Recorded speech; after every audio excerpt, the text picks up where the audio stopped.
വിശദീകരിക്കാൻ പോകുന്നത് റോയൽ ഫീൽഡിൽ ക്ലാസിക്കിൻ്റെയും പഴയ ഡ്രം ബ്രേക്കുള്ള ആ വാഹനത്തെക്കുറിച്ചിട്ടുള്ള ഒന്ന് രണ്ട് കംപ്ലൈൻറ്റ് ഉണ്ടായിരുന്നു. പക്ഷേ അതിനെക്കുറിച്ചിട്ടാണ്. ആ കംപ്ലൈൻറ്റ് പരിഹരിക്കാനായിട്ട് റോയൽ ഫീൽഡ് കമ്പനി ഇത് പഠിച്ചതിന് ശേഷം പിന്നീട് അതിൻ്റെ ഒരു പരിഹാര മാർഗം അവർ കണ്ടെത്തി പുതിയ പ്രോഡക്റ്റ് അത് അവർ മാർക്കറ്റ് ചെയ്തു. പക്ഷേ അതിൽ വരുന്നത് രാവിലെ നമ്മളൊരു വാഹനം എടുത്തു വെച്ചിട്ട് നമ്മൾ ഓടിക്കുമ്പോഴത്തേക്ക് പഴകിയ വാഹനം എടുത്തു വെച്ചിട്ട് ഓടിക്കുമ്പോഴത്തേക്ക് പിന്നീട് അതിൽ ബ്രേക്ക് ഷൂ മാറ്റിയെന്ന് പറയും. പക്ഷേ ബ്രേക്ക് ഷൂ മാറ്റിയ വണ്ടിയാണെങ്കിലും മറ്റുള്ള കാര്യങ്ങൾ അത് അതിനകത്ത് ശ്രദ്ധയിൽപ്പെടില്ല. ശ്രദ്ധയിൽപ്പെടാത്തതെന്ന് വെച്ചിരുന്നാൽ അത് മറ്റൊന്നുമല്ല, അതിൽ വരുന്നത് പഴയ ബ്രേക്ക് ഷൂ പ്ലേറ്റിന് തിക്ക് കുറവാണ്. അതിന് ഇതേപോലെ ഒരു തിക്ക് കുറഞ്ഞ ഒരു പ്ലേറ്റാണ് ഇതിനകത്ത് സെറ്റ് ചെയ്തിട്ടുള്ളത്. ബ്രേക്ക് ഷൂ മാത്രം നമ്മൾ ചേഞ്ച് ചെയ്യുമ്പോഴത്തേക്ക് ഇതിൻ്റെ ബ്രേക്ക് ക്യാമിന് പ്ലേ വരും. ബ്രേക്ക് ക്യാമിന് ഇതേപോലെ പ്ലേ വരുമ്പോഴത്തേക്ക് ബ്രേക്ക് ഡ്രമ്മിൽ കറക്റ്റായിട്ട് ഇത് അപ്ലൈ ചെയ്യില്ല. അങ്ങനെ വരുമ്പോഴത്തേക്കാണ് ഈ സംഭവം ഏറ്റവും കൂടുതൽ ഓവർലോഡ് വരുന്നത്. ഈ ബാൻഡേജ് ബോൾട്ടിലാണ് ഇത് വരുന്നത്. ഇതിന് ബാൻഡേജ് ബോൾട്ട് എന്നാണ് പറയുന്നത്. അതിൽ ലോഡ് വരുമ്പോഴത്തേക്ക് ഇത് കയറി സ്റ്റക്കായിട്ട് ഈ പ്ലേറ്റ് ട്വിസ്റ്റായി പോകുന്നത്. ഇതിങ്ങനെ ലെവലായിട്ട് പിടിച്ചാൽ ഇത് രണ്ടും ഒരേ ലെവലിലാണ് നിൽക്കുക. ഇതിപ്പോൾ ചരിഞ്ഞിരിക്കുകയാണ്. പക്ഷേ അത് വരാതിരിക്കാനായിട്ടുള്ള പുതിയൊരു പരിഹാര മാർഗം കമ്പനി അതിനെ കണ്ടുപിടിച്ച് അതിനെ മാറ്റപ്പെടുത്തുകയാണ്. ഇതേപോലെ brake shoe plate assembly Royal Field market ചെയ്തപ്പോഴത്തേക്ക് ഈ പ്ലേറ്റ് കട്ടിയുള്ള പ്ലേറ്റായി. ബ്രേക്ക് ഷൂ പ്ലേറ്റ് കട്ടിയുള്ള പ്ലേറ്റ് ഇത് വാങ്ങും.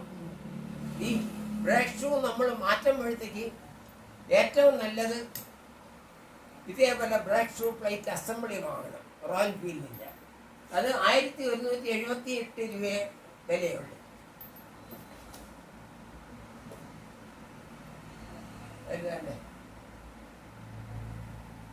അതിൽ 1178 രൂപയാണ് ഇതിൻ്റെ വില.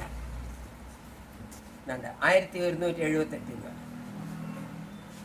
1178 രൂപ കൊടുത്ത് ഈ ബ്രേക്ക് ഷൂ പ്ലേറ്റ് അസംബ്ലി വാങ്ങിച്ച് അതിനകത്ത് എല്ലാ അസംബ്ലിയും പുതിയതായിരിക്കും. ഇതിനകത്ത് പ്ലേ ഒന്നും കാണില്ല, കറക്റ്റായിരിക്കും. ഇത് വെച്ച് സെറ്റ് ചെയ്തതിന് ശേഷം നമ്മൾ ഈ വീല് ടൈറ്റ് ചെയ്യുന്നത് ആദ്യം നമ്മൾ ഇതെല്ലാം അവിടെ നട്ടെല്ലാം സെറ്റ് ചെയ്തതിന് ശേഷം വീലൊന്ന് ചെറുതായിട്ട് കറക്കണം. കറക്കിയതിന് ശേഷം പെട്ടെന്നൊന്ന് ബ്രേക്ക് ചവിട്ടി പിടിച്ച് അതങ്ങനെ വിടരുത്. ഒരാളത് ചവിട്ടി തന്നെ ചെയ്യണം.